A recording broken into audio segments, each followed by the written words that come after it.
এই নদীতে পানি কতটুক আছে, যে এখানে সামনে গেলে কি আমরা চরে পড়বো কিনা, বা পানির গভীরতা কতটুক, এটা কিভাবে বুঝবো? জাহাজের যে অভ্যন্তরীণ বিষয়গুলো আছে এগুলো আপনাদের সাথে তুলে ধরবো। তো চলো, ক্যামেরা অন থাকবে, ঠিক আছে? আমরা যাই। এই সাইডে কি এটা হলো মাস্টার ব্রিজ। হ্যাঁ, মাস্টার ব্রিজ, এখান থেকে সবকিছু নিয়ন্ত্রণ হয়। তো মাঝে মাঝে যখন জাহাজ চালাই তখন কিন্তু আমার মনে হয় যে জাহাজের বিষয়টা যদি কোনোদিনও দেখতে পারতাম। তো অবশ্যই আজকে ও যেহেতু ফোন দিয়ে নিয়ে আসলো, আমরা অবশ্যই চলে আসছি। তো আসো, ভিতরে আসো, ভিতরে কথা বলি। এই যে এই লোককে হয়তো সবাই চিনতে পারে, জাহাজ লাইনে যে যারা চাকরি করে, এর নাম হলো সামাদ মির্জা। বর্তমানে কি সুপার হিসেবে আছে? তো মাস্টার ও বর্তমানে সামনে আসো। বর্তমানে সামাদ মির্জা ওয়াটার মাস্টার হিসেবে জাহাজে আছে। এটা চিটাগাং লাইনে জব করছে। এই যে এটার নাম কি? সামাদ হুইল দিয়ে কি মানে ঘোরাঘুরি করে নাকি? এটা হচ্ছে আপনার হাইড্রোলিক আর কি। সামনে আসো, সামনে আসো। এটা হচ্ছে আপনার ইলেকট্রিক লাইন, ঠিক আছে? এটা মাধ্যমে চালায়, এটা হচ্ছে কারেন্টের মাধ্যমে চলে কি জেনারেটর। সেক্ষেত্রে যদি জেনারেটর প্রবলেম হয় সেক্ষেত্রে হচ্ছে হাইড্রোলিক ব্যবহার করে। ও হাইড্রোলিক বলতে আমি কিন্তু জানি বন্ধুরা যে এটা যদি আমি এদিকে ঘুরাই জাহাজ এদিকে যাবে, ডাইন দিকে যাবে, আর যদি এদিকে ঘুরাই বাম দিকে যাবে। এটাই রাইট। তাহলে আমি যেটা উপলব্ধি করছি এরকম, মানে গাড়ি যেরকম চলে, এই সাইডে দিলে এই সাইডে, এই সাইডে দিলে এই সাইডে। হ্যাঁ, এটা হলো। এখন কথা হলো স্পিডের বিষয়টা।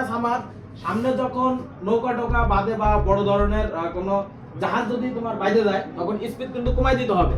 এই স্পিডটা কিভাবে কমানোর মানে সময়টা কিভাবে হয়? স্পিড কমানোর মাধ্যমে আমাদের এই যে ইঞ্জিন, এখান থেকে আমরা যেভাবে চালাবো, ইঞ্জিন নিচ থেকে গিজার আছে, ইঞ্জিনিয়ার তারা সেভাবে নিয়ন্ত্রণ করবে, ঠিক আছে? ও আচ্ছা। আমার যদি দেখো স্টপ করা লাগে, সে স্টপ করবে, ঠিক আছে? এখানে স্টপ, হাফ, স্লো, ফাস্ট সবকিছু লেখা আছে। এই যে সোলো না, মানে নিচে থেকে কেউ যদি কিছু করে তাহলে এটা এই সোলোতে চলে আসবে। আমি এখান থেকে যেখানে চালাবো নিচে ও থেকে আচ্ছা আচ্ছা। এখন কথা হলো যে আমাদের কোয়ার্টার মাস্টার যদি এখান থেকে এইখানে আনে, এই সোলোতে আমি দিব না এখন আপাতত, সমস্যা। এইখানে আনলে জাহাজের ইঞ্জিন আস্তে স্লো হয়ে মানে ও একটা তথ্য পাঠাবে নিচে যে স্লো করতে হবে। তো উনি সবসময় বসে থাকে ড্রাইভার নিচের ইঞ্জিন রুমে, তো উনি আর কি এই তথ্যগুলো পায়। তো সবসময় স্পিড কোণে কিভাবে বুঝবো কি করে? হ্যাঁ স্পিড। সেক্ষেত্রে আমাদের এই যে জিপিএস, এখানে স্পিড দেখায় আমাদের, এখানে স্পিডও দেখায় এবং রুটও দেখায়। মানে যে আকাশে যেমন বিমান চলে, ওদের তো রোড নাই। আমাদের সাগরে চলে, সেক্ষেত্রে তো আমাদের রোড নাই। আমাদের পজিশন আছে, একটা জমিনের একটা পজিশন আছে, মানে যে একটা জমি না, এখানে একটা পজিশন আছে, এখানে একটা পজিশন আছে। সেক্ষেত্রে ওপেন সিতে যখন জাহাজ চলে তখন সেক্ষেত্রে পজিশন নিয়ে মাধ্যমে রোড দিয়ে চলে। আর সবচেয়ে বড় কথা যে এই নদীতে পানি কতটুক আছে, যে এখানে সামনে গেলে কি আমরা চরে পড়বো কিনা, বা পানির গভীরতা কতটুক, এটা কিভাবে বুঝবো? এখানে যে আমাদের ইকো আছে, ইকো থেকে বোঝা যায় যে কত দূর মাটি আছে। ও বাবা, তাহলে কিন্তু সবই আছে। তো আমরা আরো জাহাজের অনেক বিষয় জানতে পেরেছি আজকে, আর অনেক কিছু জানবো।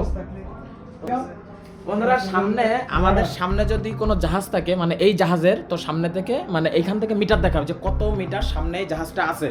হ্যাঁ, কত মিটারের মধ্যে আছে আর কি, কত মিটারের মধ্যে আছে, নটিক্যালের ভিতর আছে, ঠিক আছে? এখানে 32 নটিক্যালের ভিতর পর্যন্ত দেখা যাবে আয়ত্ত। আর এখানে ডিউটি কয় ঘন্টা চলে, মানে সব সময় কি জাহাজ রানিং থাকে নাকি ইয়াও হয়? এখানে ওপেন সিতে সব সময় রানিং থাকে, এমনি ছোট নদীতে ঢুকলে নিয়ম কানুন আছে। অনেক সময় জাহাজ নাকি লাফায়, তো এই বিষয়টা কি আসলে সত্যি? সত্যি, আমার ভিডিওতে, আমার আইডিতে ভিডিও ছাড়া আছে না। বন্ধুরা, আমরা কিন্তু ফার্স্ট ক্লাস জাহাজে আছি। জাহাজের কিন্তু 3টা অপশন না, একটা ফার্স্ট ক্লাস, একটা সেকেন্ড ক্লাস, একটা থার্ড ক্লাস। তো আমরা ফার্স্ট ক্লাস জাহাজে আছি। সামনে দেখাই দাও।